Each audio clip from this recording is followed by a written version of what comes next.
E bentornati a Spazio Volontariato, il programma di approfondimento a cura del Centro di Servizio per il Volontariato di Rovigo è dedicato appunto alle iniziative, agli appuntamenti e alle attività delle associazioni di volontariato del nostro territorio. Anche questa settimana abbiamo un breve notiziario con le principali iniziative nella nostra provincia, ma prima di iniziare a raccontarvi che cosa c'è in programma volevo intanto salutare il nostro ospite di questa settimana, Andrea Marchetto. Ciao. Dell'associazione Cinegap. Ciao Andrea, ed è venuto a raccontarci appunto un'iniziativa, un'importante iniziativa curata dall'associazione Cinegap. Ma prima di dare voce al nostro ospite volevamo appunto fare una carrellata di quelle che sono le principali iniziative in programma nelle prossime settimane e partiamo da una delle più grosse iniziative che sono in calendario, è il Social Day, lo slogan di Volontari per un giorno, ed è appunto un'iniziativa di un giorno dedicata al volontariato e divisa in due momenti. Si terrà il 3 dicembre, quindi di sabato, a partire dalla mattina col primo momento, i cui protagonisti saranno gli studenti, oltre 500 studenti di istituti superiori della provincia di Rovigo, da Rovigo a Badia Polesine, Trecenta e Castelmassa.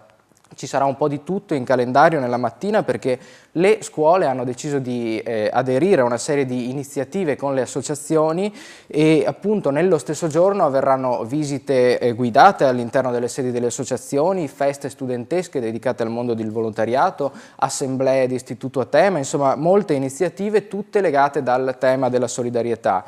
7 gli istituti superiori coinvolti in questa iniziativa del Social Day e una ventina le associazioni che sono state coinvolte dalle scuole. Insomma un modo per gli studenti, per i giovani, per toccare direttamente con mano quelle che sono le attività del volontariato nella nostra provincia. E dicevamo due momenti, il secondo momento sarà la sera alle 21 al Teatro Sociale di Rovigo, dove si terrà una cerimonia celebrativa, un vero e proprio galà del volontariato, durante il quale si esibiranno due cori giovanili di Rovigo, il coro della Iosca, che lo ricordiamo è il coro del liceo scientifico Paleocapa, e il coro giovanile del liceo classico Celio, in un momento musicale molto intenso organizzato dall'Avis Comunale di Rovigo. E in questa serata celebrativa organizzata con la collaborazione della provincia, del comune di Rovigo e della consulta provinciale del volontariato ci saranno alcuni momenti appunto dedicati ai volontari, non solo ai giovani ma anche ai volontari senior, tra cui appunto un riconoscimento di questi volontari da parte dei comuni e la presentazione e la distribuzione del nuovo calendario Scatti di solidarietà che racconta momenti di impegno sul campo del volontariato polesano. Il Social Day, che ricordiamo appunto è il 3 dicembre, avrà anche una piccola coda il 4 di dicembre con un evento organizzato dalla Consulta Giovani di Arquà Polesine. Si chiama Photo Social Day, è una maratona fotografica che partirà alle 11 del mattino nella Sala delle Barchesse del Castello di Arquà Polesine e che coinvolgerà appunto fotografi professionisti e non per tutto il giorno fino alle 5 del pomeriggio, momento della consegna degli scatti. E alle 18 ci sarà la premiazione e durante tutta la giornata i ragazzi della Consulta Giovani di Arquà organizzeranno vari momenti di animazione per bambini, per adulti, un punto di ristoro e molto altro. Ed è importante sottolineare che quanto raccolto durante l'evento andrà in beneficenza al Edera Team, la squadra di basket composta da ragazzi disabili promossa dall'associazione Pianeta Handicap di Rovigo. Ampio spazio a questo evento molto articolato, ma gli eventi dedicati appunto ai temi del volontariato non mancano nella nostra provincia e quindi una breve carrellata. Dopo questo Social Day sono in programma varie altre iniziative, anzi il giorno prima del Social Day, quindi venerdì 2 dicembre, alle 18 all'Archivio di Stato di Rovigo il Centro Francescano di Ascolto presenta un incontro che si chiama Minore Reato e sarà l'occasione per presentare un nuovo sportello, si chiama Sportello Pinocchio, un servizio rivolto ai minori autori di reato realizzato in collaborazione con il Dipartimento per la Giustizia Minorile di Venezia. Quindi il 2 dicembre alle 18 questa importante presentazione di un nuovo servizio nel territorio curato dal Centro Francescano di Ascolto. E un altro momento importante sono le elezioni del 10 di dicembre dell'Associazione Polesine Solidale. Lo ricordiamo ai nostri telespettatori, Polesine Solidale è un coordinamento, è il coordinamento di circa 150 associazioni di volontariato che gestisce il centro di servizio per il volontariato di Rovigo. Le elezioni sono quindi molto importanti perché è in scadenza il mandato dell'attuale consiglio direttivo e quindi si andrà al rinnovo delle figure chiamate poi a decidere le scelte del centro di servizio per il volontariato di Rovigo. Le elezioni si terranno quindi il 10 di dicembre a partire dalle 9 del mattino nella sede della Croce Verde di Rovigo in Viale Tre Martiri. Un importante momento partecipativo in cui appunto le 155 associazioni soci andranno a decidere poi chi andrà a rappresentarle e in seguito a questo ovviamente daremo comunicazione di chi saranno le nuove figure di riferimento per l'associazione Polesine Solidale.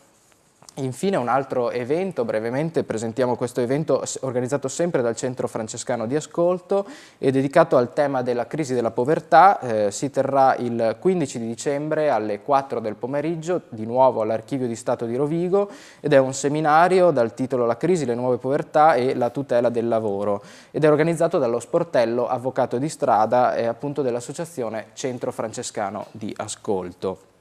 E infine teniamo per ultimo un evento che inizia il 5 di dicembre ed è una rassegna cinematografica molto particolare per cui abbiamo voluto avere ospite in studio una delle persone che hanno promosso questa iniziativa, è uno dei volontari di CineGap e il titolo di questa rassegna che inizia il 5 di dicembre, magari ce lo dici tu perché è un titolo molto lungo. Sì, vado a leggerlo. Il titolo è La commedia troppo poco quasi umana nella Home Sweet Global Home di due cineasti insulari.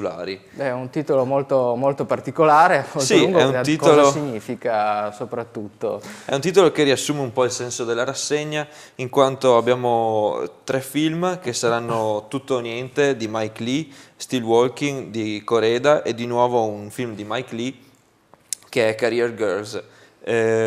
Sono 3 film che parlano dell'uomo, della natura umana, quindi appunto è una commedia troppo poco quasi umana che va a indagare i sentimenti delle persone. Accomunati come spesso avviene poi, come sempre avviene per le vostre rassegne, accomunati da un filo conduttore che è quello della condizione dell'essere umano, insomma in questo caso. Sì, esatto. C'è un altro motivo per cui abbiamo scelto di fare questa rassegna, che il fatto è che questa rassegna era stata ideata da Riccardo Stevanin, un nostro socio che purtroppo adesso non c'è più, è stato una vittima del caldo di quest'estate e lui aveva ideato questa rassegna che poi era stata rimandata e abbiamo scelto di farla adesso.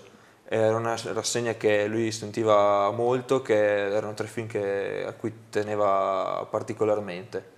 Quindi è una rassegna appunto pensata da Riccardo Stevanin che come molti appunto i nostri ascoltatori ricorderanno sì, è stato appunto vittima del caldo quest'estate e che quindi in qualche modo l'associazione CineGap come dire finalmente riesce a promuoverla anche sì, in ricordo di questa persona che aveva dato molto all'associazione. Un'ultima cosa, magari raccontiamo un attimo che cos'è CineGap e che cosa fa. Voi è molto tempo che organizzate delle rassegne, è l'occasione anche per far conoscere questa interessante realtà di Rovigo. Certo, CineGap nasce circa 4 anni fa come gruppo informale, però poi si è sviluppato, nasceva a Grignano, una frazione di Rovigo, e poi ci siamo trasferiti a Rovigo presso la sede dell'Auser. Organizziamo rassegne che vanno a valorizzare il cinema nascosto e il cinema che non viene passato di solito nelle sale. Ci teniamo anche a valorizzare il cinema del territorio, le produzioni di Rovigo e dintorni. Infatti stiamo portando avanti diverse iniziative in questo senso. Ci siamo costituiti associazione da poco ufficialmente, quindi siamo diventati grandi. E comunque se volete venire alla prossima rassegna, la prossima iniziativa è mercoledì 30 novembre. È un'iniziativa fatta in collaborazione con Amnesty International, il centro di documentazione polesano e la bottega del commercio equo solidale di Rovigo. È un'iniziativa contro la pena di morte. In quella che è la giornata appunto esatto. mondiale contro la pena di morte. Esattamente, verrà proiettato alle ore 21 presso la sala senior del Circolo Hauser l'impiccagione di Oshima. E appunto l'altra rassegna inizierà invece il 5 di dicembre, sarà appunto, non ripetiamo il titolo perché era veramente molto lungo, ma appunto invitiamo comunque a partecipare a cadenza settimanale. Ogni lunedì sera. Ogni lunedì sera alle 21 al Circolo Hauser di Rovigo. Circolo Città delle Rose. Comunque tutte le informazioni si trovano sul sito cinegap.org. E tutte le altre informazioni su questo e su molti altri eventi organizzati dalle associazioni si possono trovare come sempre anche sul sito del Centro di Servizio per il Volontariato, che lo ricordiamo è www.csvrovigo.it. Io ti ringrazio Andrea per essere stato qui brevemente a spiegarci questa bella iniziativa, spero magari di avervi ospiti anche in un'altra puntata, magari con un maggiore tempo per approfondire le cose che fate. Ringrazio ovviamente anche i nostri telespettatori che come sempre ci seguono affezionatamente e vi invito a seguire la prossima puntata di Spazio Volontariato. Arrivederci alla prossima settimana.